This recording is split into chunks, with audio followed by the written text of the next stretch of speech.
ఆ రోజు రాత్రి ఖేత్రి మహారాజుకి రామకృష్ణ పరమహంస కల్లో కనపడి, నీ దగ్గర డబ్బులు అడగడానికి మన నరేంద్రుడు ఫీల్ అవుతున్నాడు, బహుమాట పడుతున్నాడు, అమెరికా వెళ్ళాలన్నది అతని ఉద్దేశం, అందువల్ల దయచేసి అతనికి స్పాన్సర్డ్ చేయి అని చెప్పి ఖేత్రి మహారాజుకి రామకృష్ణుల వారు కల్లో కనపడ్డారట. ఆ మార్నింగే మరోసారి సన్మానించి నరేంద్రుడిని ఖేత్రి మహారాజు సన్మానించి, వివేకవంతుడవై తిరిగిరా నరేంద్ర, ఓ నరేంద్ర వివేకవంతుడవై తిరిగిరా అని ఖేత్రి మహారాజు నరేంద్రనాథ్ దత్తాకి వివేకానందుడు అని పేరు పెట్టారు.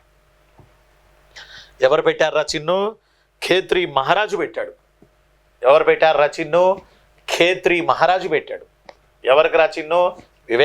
నరేంద్రనాథ్ దత్తాకి.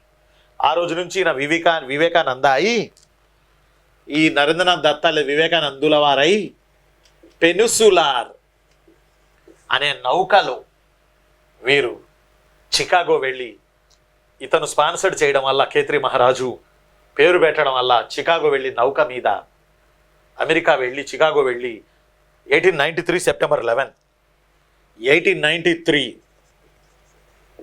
సెప్టెంబర్ 11న జరిగిన వరల్డ్ రిలీజియన్ పార్లమెంటరీ సదస్సులో ప్రసంగించి మన సంస్కృతిని ఒక్కసారిగా భళ్ళున ప్రపంచం మొత్తం కళ్ళు తెరిచేటట్టు, మన సంస్కృతికి రెస్పెక్ట్ ఇచ్చేటట్టు చేశారు వివేకానంద.